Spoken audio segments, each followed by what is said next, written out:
In this video, we'll cover the top museums you should see when you're visiting Chicago. We'll also go over the neighborhoods to consider staying in during your trip, and from there, how you can go about selecting the best hotel in Chicago. So, let's get started. First and foremost, if there's one museum you visit when you're in Chicago, make sure it's the Art Institute. It's one of the best, if not the best museum in the area. And by the way, if you're planning to visit Chicago midweek, you'll need to keep in mind that the Art Institute is closed both Tuesdays and Wednesdays. This next attraction is Museum Campus, which is actually home to 3 separate museums. Now, this may seem like a lot of museums to pack into your trip, so at least check out the Field Museum. It's a natural history museum which has some great exhibits such as the Egyptian tomb replica. And be sure to take in the great views of the city skyline while you're there. You may also want to visit the other 2 museums, the aquarium and the planetarium, depending on your schedule and level of interest. The Shedd Aquarium has aquatic animals from various habitats, in addition to live dolphin shows.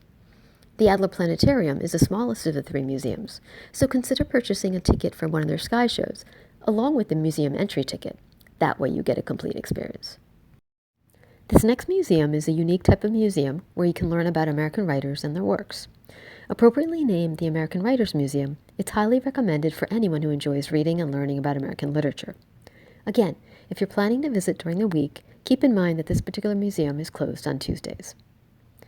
This next attraction isn't a museum. It's actually a boat cruise which takes you along the Chicago River, complete with a tour guide who goes over the local architecture and history. This boat cruise leaves from the Chicago Architecture Center as shown here. This is the Museum of Science and Industry, which is located south of downtown Chicago in the Hyde Park neighborhood. It's a large 3-floor museum with many exhibits to see, including the U-Boat and Space Center.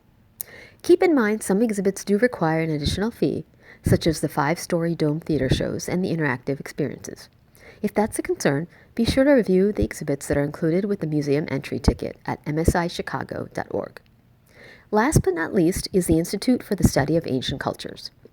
This museum is located on the University of Chicago campus, also in Hyde Park.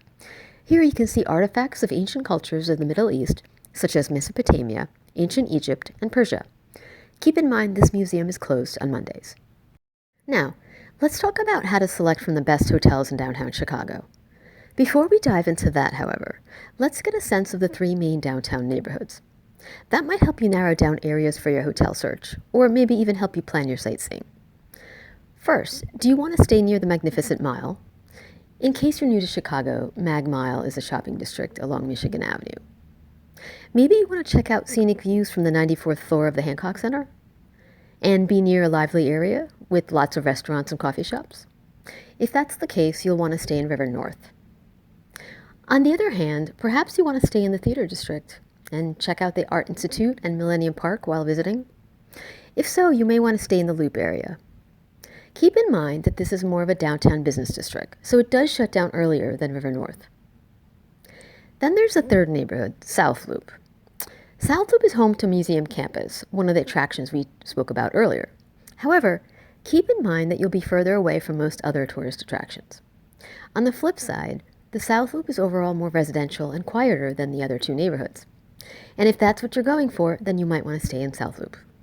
Next, let's get to the actual hotel information, which you can view on planningyourstay.com.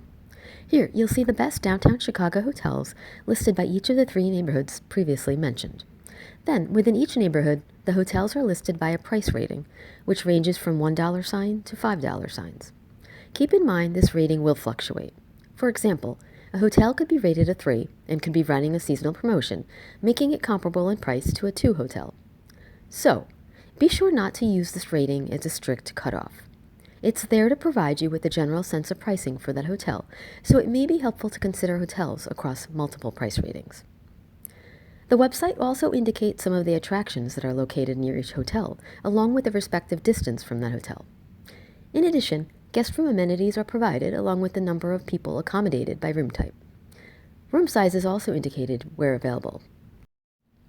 Next, if there are any restaurants located in the hotel, they'll be listed here for reference.